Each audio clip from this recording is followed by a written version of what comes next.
my friends, Mark the Movie Man here. Welcome to the final cut. Yes, we are continuing our journey down Godzilla Lane with number 7 in the franchise, which is Ebrah, Horror of the Deep, or as it's known in the US, simply Godzilla versus the Sea Monster. And here we get a group of individuals who are shipwrecked due to a gigantic sea creature who demolishes their ship and strands them on an island. Well, while on the island, they realize this is a base for some human traffickers.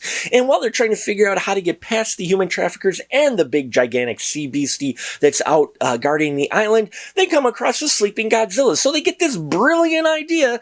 Hey, let's wake him up. Well, we do know that Godzilla is more on the side of the humans now, so they do wake him up, and we see how Godzilla takes on not only the human traffickers, but also the gigantic crab that is Ebrah in the ocean. And he also gets a little help from a flying friend.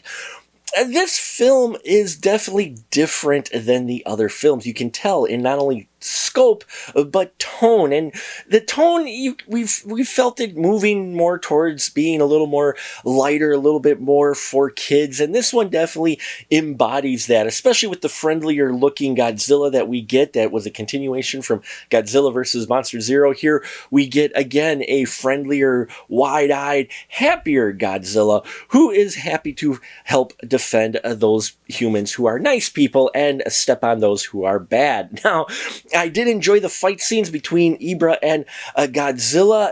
There was an underwater fight scene, which we hadn't really seen an underwater fight scene since the original film. We've seen underwater sequences, so it was great to see Godzilla fighting underwater, and they did it very well and very convincing, and it was a lot of fun. Godzilla also fights some random condor in this movie, which, you know, I love now that TCU, the Toho Cinematic Universe, as I like to call it, has established by now that there's just big creatures like everywhere in the Pacific, and so you buy into a fact. Oh, hey, look, it's an evil condor.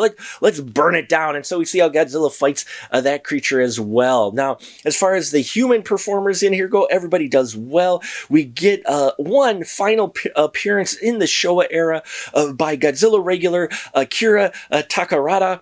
Unfortunately, this would be his last film within the Showa era, and there's also a few other finales as well in this movie.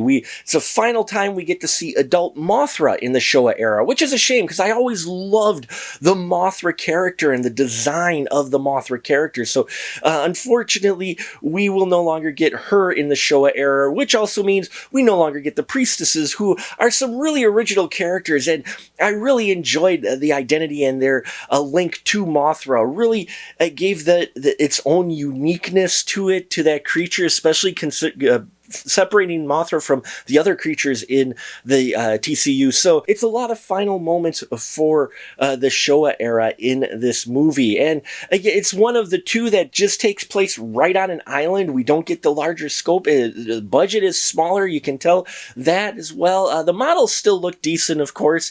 But overall, this really is just kind of an odd duckling compared to the other 6 films that came before it.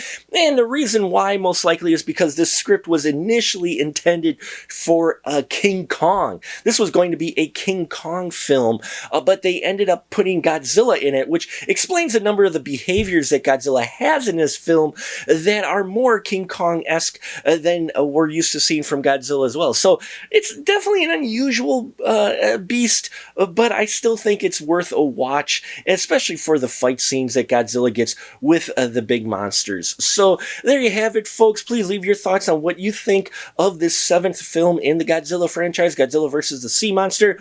Stay tuned as we continue through the Showa era in our Godzilla films. I'm covering them all. Got another one for you next tomorrow, so stay tuned. Thank you for watching. Please check out our Patreon if you haven't already. I appreciate your support, and until next time, remember, keep that ticket stub.